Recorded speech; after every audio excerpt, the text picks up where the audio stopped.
یو ستون حالتون چطوره؟ من داشتورستون هستم. امروز اومدم با آموزش بهتر کردن ایممون که وقتی روی انمی ایم میکنیم خیلی راحت بتونیم ناکش کنیم و ایممون بدون لگد و بدون تکون خوردگی باشه.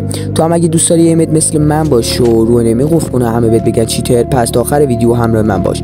داداش گلم این چیت نیست، اینو بهتون بگم. این ایم و سنس خوبه که من تونستم با کلی تجربه اینو به دست بیارم، اومدم به شما هم یاد بدم که سطح بازیتون خیلی بره بالا.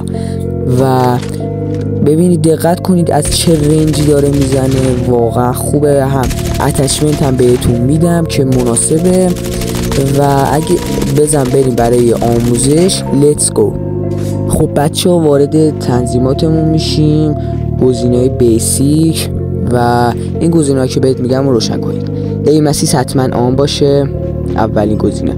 این گزینه هم حتما آن باشه، باعث میشه که ایمتون بزرگتر بشه. و این گزینه همشون خاموش باشه که ایمتون تکون نخوره. اینا هم آف باشه و میاد پایینتر، میاد پایین. این گزینه روشن باشه، گزینهش تا 100 باشه. این گزینه هم تا آخر میبرید، چون اگه پایین باشه به مشکل برمیخورید. و میاد تو سنسیویتی، این گزینه رو من بهتون میگم رو 120 بذارید، چون مناسب رایفل و ایم تو ایمه. و این گزینه رو از 100 تا 120 میذارید. اگه به مشکل خوردید میتونید یه ذره بیشتر کنید یا کمتر. و گزینه پایینیش هم تا 120، از 100 تا 120 بذارید که برای ایمتونه. این گزینه که بهتون میگم برای سرعت صفحه است. اگه تا 300 بذارید خیلی میچرخه، پس تا 150 بذارید. این گزینه هم تا 150 بذارید، نرمال باشه و میایید پایین. همه این گزینه ها رو تا میارید رو 0، همشون رو میارید رو 0 بجز این آخری. و همین میشه آموزشتون.